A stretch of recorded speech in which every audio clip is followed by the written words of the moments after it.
بەگومان مێژووی کورد و مێژووی ئیسلام بەتایبەت لە هەرێمی کوردستان پڕە لە زانا و نووسەر و تێکۆشەر کە خزمەتێکی زۆریان بە نەتەوەی کورد و بە هەروە موسڵمانانی هەرێمی کوردستان کردووە. یەکێک لەو زانا و نووسەر و تێکۆشەرانش مامۆستا ئەحمەد کاکە مەحموودە کە خزمەتێکی زۆری بە موسڵمانانی هەرێمی کوردستان کردووە و هەروەها چەندین بەرهەمی هەیە کە هەتاوەکو ئێستش لە کتێبخانەی کوردیدا بوونیان هەیە و وەروە گرنگی پێدەدرێت. و مامۆستا لە ژیانیدا کۆمەڵێک سەختی و کۆمەڵێک هەوراز و نوشەی بینیوە چەندین شوێنی کردووە و چەندین وڵات گەڕاوە بۆ ئەوەی کە بتوانێت زانست و زانیاری ئیسلامی لێوە بەدەست بهێنێت. باسی ورد و درشتی ژیانی مامۆستا ئەحمەد کاکە مەحموود دەکەین با میوانداری عیرفان ئەحمەد کاکە مەحموود کە کوڕی مامۆستای کۆچ کردووە کە لە ستۆدیۆلەکەماندایە. زۆر بەخێر بێ مامۆستاکە. مامۆستا بە سەرەتا ژیاننامەیەکی مامۆستامان پێ بڵێیت لە دایک بوونیەوە لەکوێ لە دایک بۆ بابەتێکی کورتمان لەسەر ژیانی پێ بڵێیت. سرتا بسم الله الرحمن الرحيم الحمد لله والصلاة والسلام على رسول الله وعلى آله وصحبه ومن والاه. سپاس و ڕێزی تایبەتیم بە برایان هەیە و بینەرانی بەڕێزی شەیە و لێرەوە دووبارە سپاس بۆ کەناڵی پێیان کە هەمیشە پشتگیر و وشەی نایەن بەرامبەر بە ئێمە بەکارنێهێناوە هەمیشە پشتگیرمان بن خوا پاداشی خێریان باتەوە ئینشاءالله. ئەمڕۆ 90 ساڵ بەسەر وفاتی جەنابی مامۆستا ئەحمەد کاکە مەحموود تێپەڕێ. مامۆستا ئەحمەد کاکە مەحموود لە ساڵی 1950 زاینی لە گوندی ئەڵامپێ لەدایک بووە. هەر لە تەمەنی 6 بۆ 7 ساڵی ئەچێتە بەر خوێندن لە گوندەکەی خۆیان لە هێڵامپێ. تەبانە پشتگیریکی تەواوی دایک و باوکی کە زۆر حەزیان کردووە بچێتە خوێندن. لە کۆی هەمووی تەواوی کوردستانی ئەم دی و ئەو دیوی کردووە بۆ خوێندن و لە لای گەورە زانایانی ئەو سەردەمە خوێندوێتی وەکو تا خوێندنەکەی شێناوەتەوە خزمەتی جەنابی مامۆستا ئەسمان لە شاری هەڵەبجەی شەهید لە مزگەوتی پاشای ئەو کاتە ئیجازەی زانستی لە خزمەتی جەنابی مامۆستا ئەسمان وەرگرتەوە بە ئامادەبوونی تەواوی زانانی ئەو سەردەمە لە مامۆستا مەلا ساڵحی گەورە و مامۆستا شێخانی مفتی و مامۆستا مەلا عومەر و مامۆستا مەلا عەلی و لە خزمەت ئەوانە لە ئاهەنگێکی قەشەنگا ئیجازەنامی وەرگرتووە لە ساڵی 1970. باڵان پاشان لە ساڵی 1972 خێزانی دروست کردو و توانیوەتی تقریبا 9 مناڵی هەیە تا ئێستا الحەمدولله. مامۆستای ئەو کاتە فەقی ئەو کاتەوە ئاماژەت پێکرد بۆ خوێندن هەم لە بابڵین باشووری کوردستان هەم لە دیوی ڕۆژهەڵات زۆر شوێن گەڕاون. دوای ئەوەش کە بوونەتە مامۆستا دیسان و هەر زۆربەی زۆریان لە شوێنی خۆیان نەبوون دیسان و شوێنی کە زۆر گەڕان سەگەرێمە نمونەی مامۆستا شێخ محەممەدی بەرزنجی خۆی گەورە لەگەڵ جەنابی باوکە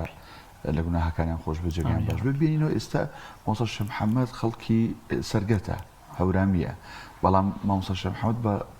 بەرزنجی بەناسرا یان مامۆستا شێخ محەممەدی شانێری ئەو ترێت چکە زۆر لێ بووە. جەنابی باوکە دوای ئەوەی ئەبێتە مامۆستا دوای ئەوەی کە مۆڵەتی زانستە شەرعیەکان وەرەگرێت هەر لە دەڤەری هەورامانات و خوڕماڵ و با بڵین هەڵەبجە ئەمێنێتەوە یا شوێنی کە ئەکا بووی کە لی ببێتە مامۆستا. زۆر باشە من هەر بۆ کۆتایی وەڵامی ئەو خوشکە ئەحمەد کاکە مەحموود پێگە زانستەکەی بۆ وەرگرتنی تەواوی زانست 14 ساڵی ڕەبق لە خوێندن ماوەتەوە یعنی 14 ساڵ لە تەمەنی بەخشیەوە بە خوێندن بۆی کە بزانین پێشەکی زانستی ئەم پیاوە پێش کوڵی بەردی بناغی زانستی ئەم پیاوە چەندێک بووە توانی بڵی 15 ساڵ بۆ 4 ساڵ تەمەنی بەخشیەوە بە خوێندن. دوایەوە کە ئیجازەنامەی زانستی وەرەگرێت تەواوی گوندەکانی کوردستان ئەکات وەکو جەنابەت کە فەرمووت لە گوندی شیرەمەڕەوە دەستی پێ کردووە دواتر چوەتە بناوە سووتە دواتر چوەتە شاری پێنجەن بەڵێ وەکو پێگەی مەلایەتی دواتر گەڕاوەتەوە بۆ خوڕماڵ بۆ مزگەوتی مەلا عەبدوڵڵا دواتر چوەتە شارۆچکەی سیروان کە لە مزگەوتی گەوری ئەو کاتی سیروان پێوت لەوێ مامۆستا ئەحمەد کاکە مەحموود دەرکەوت بە کتێبەکانی بە وتارەکانی یعنی تەواوی شارەکانی کوردستان گەڕاوە دوای لە ئێرانیش کە چوین هێجەتمان کرد لەسەر لە کۆتایی ساڵەکانی هێشتا لە مزگەوتی گەورەی مزگەوتی ئۆردوگای دزڵی چونە گوندێکیش بیرێک ناوەکەم بیر نالێ هەر مەلایەتی واز لێ نەهێنا لە گوندەکەش مەلایەتیە کرد یعنی لە هەر شوێنێک بۆی گونجاوی ئەم پیاوە نەوەستاوە داوە بانگوازی خۆی بەردەوام پێداوە. باش مامۆستا باسێک لە ژیانی خەزانی بکەیت وتت کە لە ساڵی 1970 ژیانی هاوسەرەتی پێکێناوە 72 ژیانی هاوسەرەتی پێکێناوە. دایکی بەڕێستان چ ڕۆڵێکی هەبووە لە ژیانی مامۆستادا و لە سەرکەوتنەکانی مامۆستادا؟ پرسیارێکە زۆر جێی خۆیەتی من هەمیشە ژووتومە و لە ژیانەمەگەشە ئیشارەم پێ کردووە کە باوکم بە بۆنەی مەشغوڵ بوونی بەکاری دا و بانگەواز و پاشانەتوان بڵم سیاسەتیش لە دوای دەمەزانی بزوتنەوەی ئیسلامی زۆر مەجاری مانەوەی لە ماڵەوە نەبووە ئەتوانم بڵم بە دوو مانگ ئەحمەد کاکە مەحموودمان نابینی ماڵمان لە شاری مەریوان بوو بەخوا قەسم بە دوو مانگمان دەموچای ئەحمەد کاکە مەحموودمان نابینی هەمووی ئەممان و بوونانە هەم پەروەردەکردن هەم بە خێوکردنی ئەوی تری ژیانەکەی تر هەمووی لە تەشانی دایکم بوو خۆڵی ڕازی بیاخواتە من پڕبەرەکەت بێ من زۆر پێخۆشە کە لەم شوێنانە ئینسان دایکیشی بیر نەچێ ئەوی کە لە پشتی ئەحمەد کاکە مەحموود بوو توانیوەتی ئێستا ئەحمەد کاکە مەحموود بەرهەم و تێکۆشانی و ناوێکی لە ناوانە هەبێ ئەتوانم لە پشتێکی گەورەی بەردایکمەکەوێت باشە مامۆستا لە ژیانی کۆمەڵایەتیە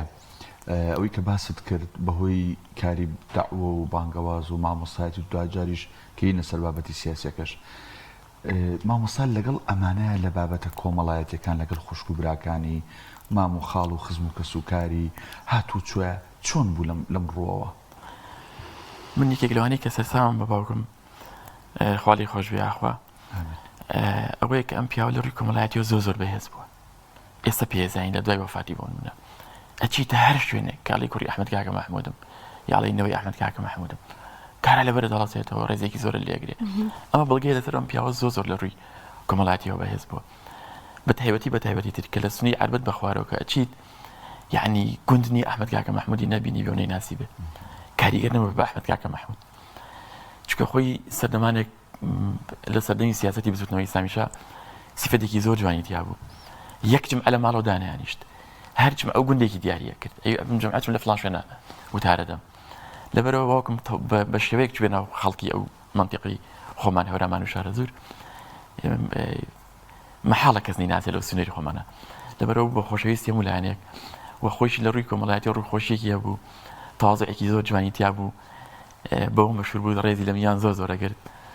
ماشاءالله سفرەخوانیشی بەردەوام بوو خاڵی ڕازی لەگەڵەوەی کە باوکتان بە کەمی دیوە کوامەژێت پێکە کە دوومان جاروە هەوە دوومان ناتۆتەوە ماڵەوە بەڵام دڵنیام کە کاریگەری زۆری لەسەر ئێوە داناوە و هەروەها ئەوەی کە باوکت پەروەردە بۆ لەسەری ئێوەشی پەروەردە کردووە لەسەری جا ئەمەوێت بزانم کە کاریگەری باوکتان لەسەر ئێوە چی بووە کە ماشەڵا نۆم ناڵیش بوون زۆر بوون کاریگەری ئەو لەسەر ئێوە چی بۆ هەوڵتان داوە لەسەر ئەو پەروەردە ئەو ڕێبازێک ئەو گرتوێتی ئێوە بەردەوام بن خوا پەداشی باوکم باتەوە وەڵاهی تر باوکم بە پێی کردەوە جوانەکانی خۆی یەکەم کە لە نامان نەبووە زۆر بەکەمی نامامە بەڵام من خۆم لە خزمەتیا فریای ئەوەش کەوتۆ باوکم طبعا من لە خزمەتیا علمە شەرعیەکانم خوێندووە وەکو خۆم تقریبا توان بڵێم مقدمەی مەلایەتیم لە خزمەتی باوکمان خوێندووە و عواملین لە مەلایەتیە مەشهور عواملینی پێڵن پاشان ئیزهار و سیوتی و کۆمەڵێ بابەتی فیقیم لە خزمەتیان خوێندووە تەنها ئەمە خۆت ئەوانت لا خوێندووان براکانی تریشت لەگەڵ وەڵام دەدەمەوە بە دواتریش براکانی تریشم لەگەڵ خۆمە بەردەوام گەشتایەتەوە ماڵەوە لە ماڵەوە بەیانە ئێڵە بێت دانیشین خوشکێکم هەبوو ناوی نسێبەیە تەمەند درێژ بێ یاخوا ئەگام لێ بوو یعنی باوکم مقدمەیەکی زۆری پێوە لە کتێبی بابەتی عەقیدە شتی زۆری پێوەدەن ئەنجا دەرسی جارجار دانیش دەرسێکی عامەشمانە بوو لە هەمووی گرنگتر لە مناسبەتەکانە هەر شتێک بواە جەژنێک بواە یا هەر شتێکی تر بواە لە مناسبەکانە کۆیە کردینەوە قسەی خۆش و یعنی ئێستا ئەوەی کە داخین بە داخین بە باوکمان باسە لە ڕووی نەسەب و ئانەوە خێنە ئینسانە بێ بێتاقەت بێ بەڵام نەوعیەتی ئەحمەد کاکە مەحموود لە تێکەڵی لەگەڵ ماڵە مناڵە کەم بوو چونکە مانویست کە باوکانێکەن زبرن بەتایەتی پێگەی مەلایەتی قورس بوو بەڵام باوکم هەرگیز کەسمانی عاجز نەکردووە ئەتوانم بڵێم هەر بۆ تەنها ئوسلوبەی بۆ تەنها سیفەتە جوانەی هەمومانی ڕاکێشەوە بۆ لای خۆی بابێنە سەر قۆناغی سیاسی چکە ماوەی بەرنامەکە کورتە بێ و ینی هەر قۆناغە و بە کورتی قسەی لەسەرکەین چۆن بوو جەنابی باوکت سیاسەتی دەستدایە و چۆنا و حیزبێکی سیاسی چەکدارەوە و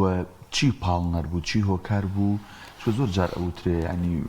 مەلا و مزگەوت و سیاسەتیان نەوتووە هۆکاری چی بوو جەنابی باوکت سیاسەتی هەڵبژارد مسلمان هەر سیاسی سەرەتا مسلمان هەر سیاسیانە بیر بکاتەوە سیاسانەش بژی ئەحمەد کاکە مەحموود لە سەردەمی دوای ئیجازەوەگرتنی زانستی شەعری 72 پەیوەندی کردەوە بە ئیخوان المسلمینەوە طبعا کاتێک ئەم جەزاویاتەوە بە هەڵەبجە هەل لە 1950 کە ئەم جەزاویاتەوە بە هەڵەبجە خوالی خۆش بێخوا بەردی بناغی ئیخوان دامەزراوە دواتر باوکم لە دوای ئیجازەی وەرگرتنی زانستی شەعری تێکەڵی لەگەڵ بنەماڵی ماسە مەلا عوسمانە طبعا پەیوەندی کردەوە بە ئیخوان المسلمینەوە ئەمە سەرەتای بەردی بناغی سیاسەتی ئەحمەد کاکە محمود لەوە ئەحمەد کاکە محمود ئەو کاتەش کە لە سیروان بووین بەخوا قەسم لەو کاتەش نەمانە بینی دا نەیانیشت سش باسم کرد بە برایەک سبحان الله بە کەمیش لە سیروان نەمان بینی بەردەوام لە جمو جوڵا بووم پیاوە دواتر وای لێ هات ئەم جمو جوڵی ئەحمەد کاکە محمود بەردی بناغی دروستکردنی بزوتنەوەی ئیسلامیەک بووە کە لە داهاتوای بزوتنەوەیکی ئیسلامی چەکدار کە من هەمیشە قسەم کرد و ئیشڵەمە لێرە لە دوای ڕمانی خلافەی ئیسلامی یەکەمین جارە لەم سنوورا لەنا ئەو هەموو عەرەب و تورک و فارسانە بتوانێت بزوتنەوەیکی ئیسلامی چەکدار دروست بێ کە ئێمە ئیسلامی بەداخەوە لە دوای 50 ساڵ لە خەڵکانی تر قەومیەکان وەکو بڵێ هەستمان بە وەس ئەگەر کە چۆڵیەک هەیە فەراغێک هەیە کە بە ئیسلامیەکانی تیا بێ ئەحمەد کاکە محمود بەو ڕوانینە گەورەوە خەریک بوو و باوەڕیش بەوە بوو کە بێ هێزێکی چەکدار هەبێ بۆ بەرگریکردن لە داوا بانگەوازی ئیسلامی ینی ئەوشی بە تاوکەری داواکەی زانیوە جاهر بۆ کاک ببورەتەوە باوکم بە دەرلەوەی کە لە مینبەرە بەردەوام ینی شەون و خۆنی ئەکێشا بۆ گەیاندنی بانگەوازی ئیسلامی و لەگەڵ مینبەرەکەیشیا بە نووسینیش ئەوە هیچ کە بەردەوام خەریکی نووسینیش بوو لە ساڵی 1970 یەکەم بەرهەمی نووسیوە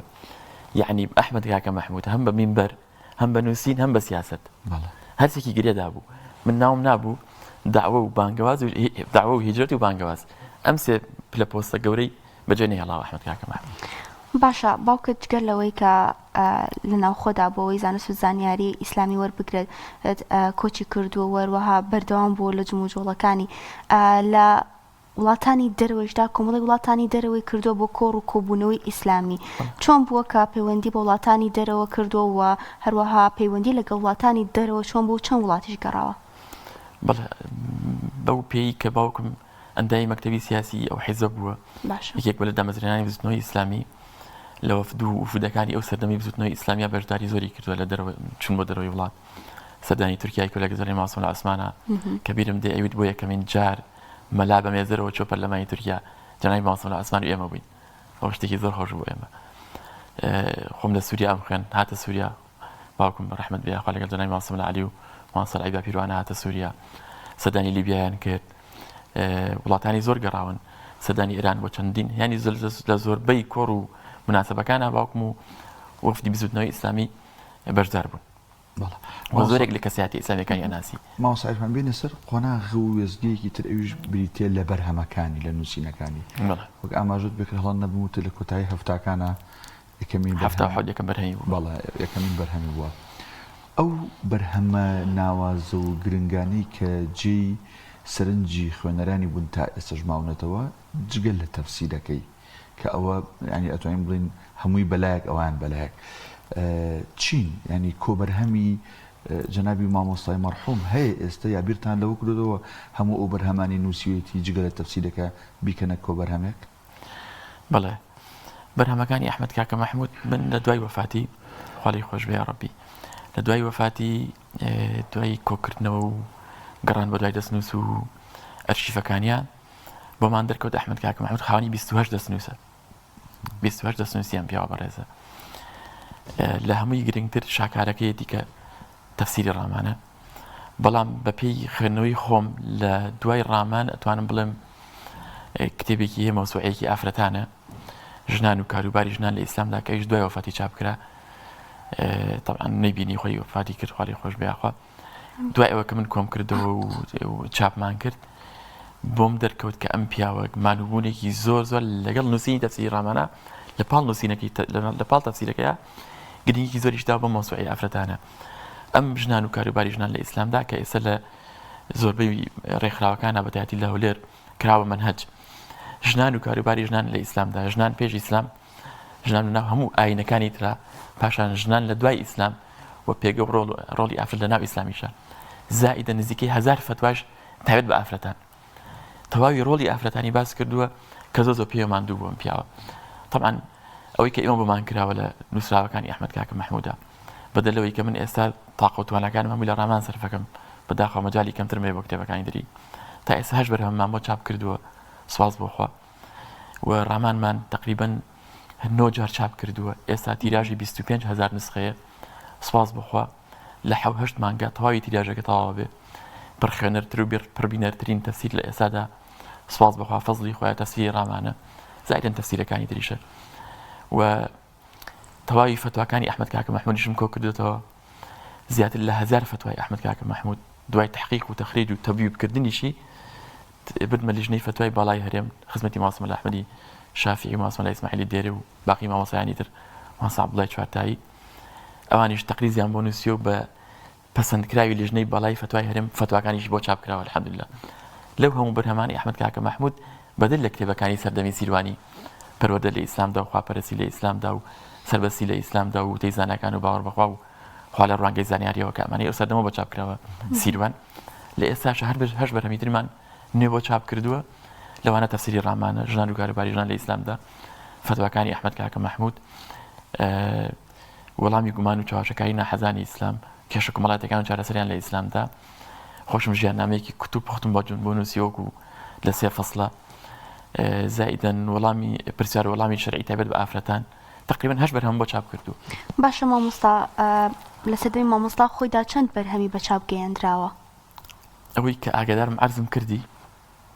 لە سەردەمی سیروان کە قیممە و ڕۆڵی گەورەی ئەبینی لە سیروانە بە تایبەتی لە شارۆچکەی سیروان ئەو کاتە هەم بە مینبەر و هەم بە مینبەرەکەی هەم بە نووسراوەکانی لەوێ ئاگادارم پەروەردە لە ئیسلامدای بۆ چاپ کرا سەربەستی لە ئیسلامدای بۆ چاپ کرا لەگەڵ خواپەرستی لە ئیسلامدا لە شارۆچکەی سیروان پێش سیروانیش بە پێی داخوازی سەردەمەکە بابەتی نووسی ئەحمەد کاکە مەحموود حەزم نەکرد بابەتەکە درێژکەمەوە جەنابتان 20 دقەتان لەبەردەمایە